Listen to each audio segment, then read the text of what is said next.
Hello everyone, my name is Yeliz Albayrak and today we'll be learning about the International Phonetic Alphabet. We have 19 vowel sounds and 24 consonant sounds. Starting with vowels, we categorize them in three titles. First we have short vowels consisting of short E, U, A, O, and Shiva sound. And then we have long vowels consisting of long O, long U, long E, long A, and O sound.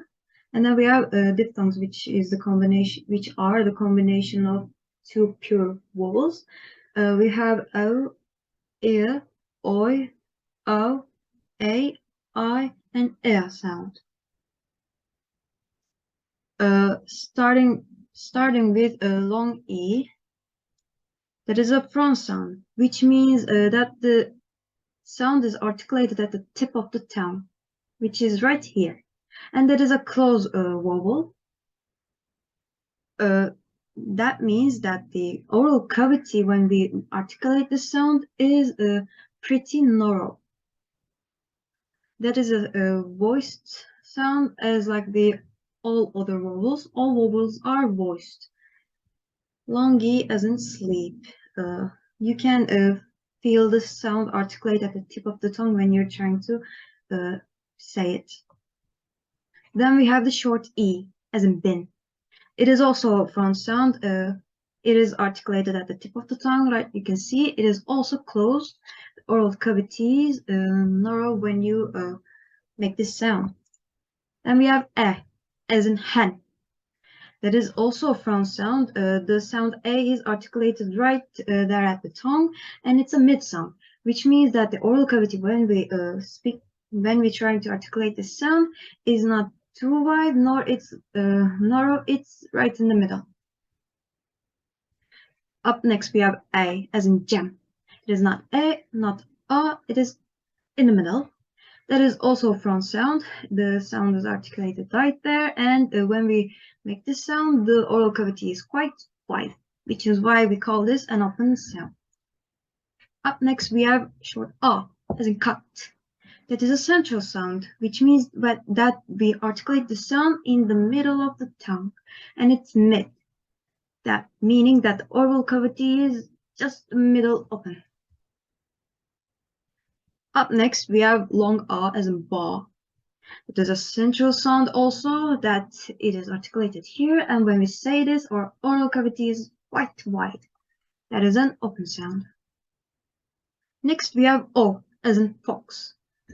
We articulate the sound at the back of our tongue. As you can see, when you try to make the sound, you can feel the vibrations there. O. And that is an open sound. The oral cavity is quite wide when we articulate the sound. Then we have long O, as in spot. It is also articulated at the top of the tongue, but this one is mid. Oral cavity is mid open when we make this sound. Then we have short U, as in kut. This sound is articulated at the back of the tongue, and it's a closed vowel.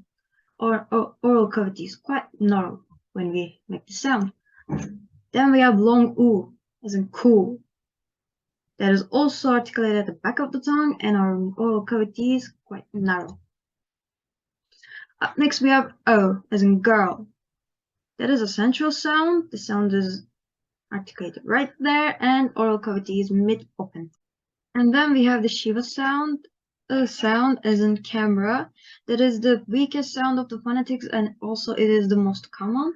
It usually takes place in the function words such as at, the, to, and, but it can also take place in the content words like nouns, verbs, adjectives, and adverbs. It is a central sound. The sound is articulated in the middle of the tongue, and the oral cavity is mid-open when we make this sound. Up next, we have diphthongs, starting with A, as in taste. That is a closing diphthong, which we can see from that. The second vowel in this diphthong is closer than the first one. E sound is E sound is made when the oral cavity is relatively closer than when we make the E sound.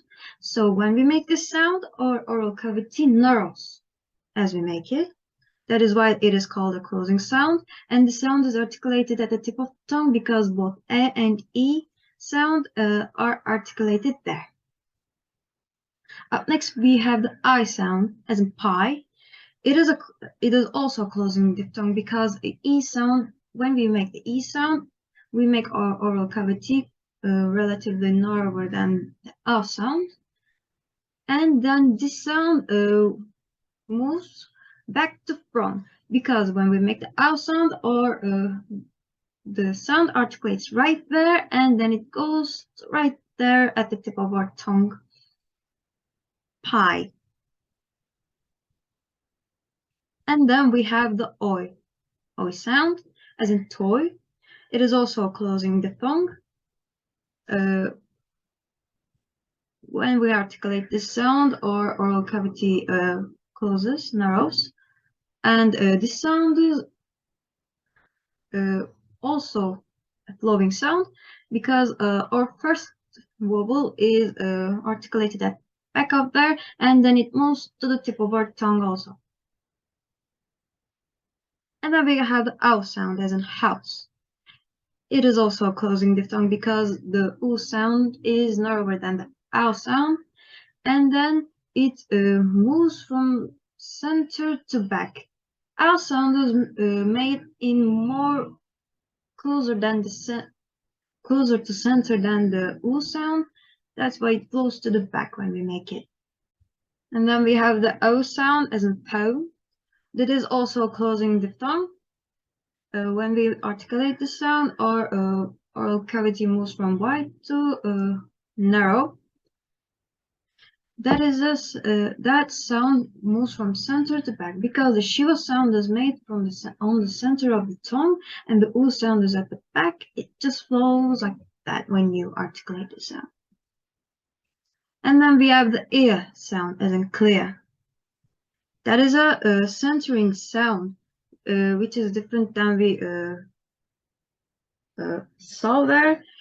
Centering sound is when the second vowel in the diphthong is more on the center than the first one, which is more close to the borders of the tongue, either on the tip or the back. So it moves to the center, flows to the center. Most centering sounds are also opening, just to keep in mind. E sound is, as we know, is a closed sound. When we make this sound, our oral cavity is narrow compared to A, which we widen it, which is why it's called an opening sound. And in this case, E sound is made at the tip of the tongue, and the shiva is made in the middle. The sound flows into the middle. Up next, we have the air sound, as an air. That is also centering diphthong because A is articulated there and the shiva is there. The sound moves from front to the center. It is also opening diphthong because compared to A, we make our oral cavity wider when we articulate the shiva sound. Up next, we have the consonants. We categorize them by two voiced consonants and the voiceless consonants. Starting with the p sound, as in pink. That is a voiceless consonant because when you articulate the sound, you do not feel the vibration on your throat. It is a plosive sound, which means that when you before you can articulate the sound, there is a short stop. You have to take a little break before you can make the sound, as you can see. That is a bilabial sound, which means we make this sound utilizing our two lips. And then we have the b sound, as in bow. That is a voiced sound because when you make it, you can feel the vibration on your throat. It is also a plosive sound. Before you can make the sounds, you have to make a short pause. like you have to pause a little, and then it is also bilabial sound, which means we need to use both of our lips to articulate the sound. And then we have the t sound as in two. That is a voiceless sound. You do not feel the vibration on your throat. It is also a plosive sound. You have to make a short pause to articulate this. And this is an alveolar sound, which means we utilize this part of our mouth. When you articulate this sound, your tongue touches there to make the sound. You can try to saying it. And then we have the sound, as in do. That is a voiced consonant. You can feel the vibration on your throat. It is also plosive. You have to make a short pause, and similar to T, it also utilizes this part of our mouth, alveolar ridge. Up next, we have K sound, as in crown. That is a voiceless sound, and it's also plosive. But unlike the others, that is a velar sound, which means we utilize this part of our mouth to make this sound. Our tongue touches this part to articulate K sound. Then we have the G sound, as in goal. That is the voiced version of K. It is plosive, and we use this part of our tongue mouth to make this sound. Then we have sound, as in full. It's a voiceless sound, and it is fricative. Fricative meaning that the air needs to flow through a narrow space on your mouth or throat that you made, like the air forces itself out the narrow opening to make the sound. Make sounds. This sounds labiodental, which means that we use our teeth and the lips to articulate this sound. You can try when you say the sound, you need to touch your teeth to your lip. Then we have the V sound, as in vein. That is a voiced consonant. It is also fricative. We need to narrow some parts of our mouth. It's a labiodental sound. Also, we need to touch or close, get them close together, or teeth and lips. You don't need to close them. And then we have the sound, thin. That is a voiceless sound. It is fricative, and it is also dental, which means we utilize both of our teeth to articulate this sound. Unlike V, we need to use both our teeth. And then we have the sound, as in then. It is a voiced consonant. You can feel the vibration. It's fricative and dental also. Similar to sound, we use both of our teeth to make this sound. Up next, we have sound, as in soul. That is a voiceless consonant, and it's fricative. We use, in that case, it is alveolar, so for that, we use this part of our tongue. We get our tongue closer to this part so the air can flow right there to make the sound.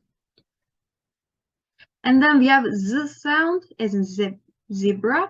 It is a voiced sound, the voiced version of sound. It's also fricative and alveolar, so we make our tongues closer to our alveolar, and air flows right there.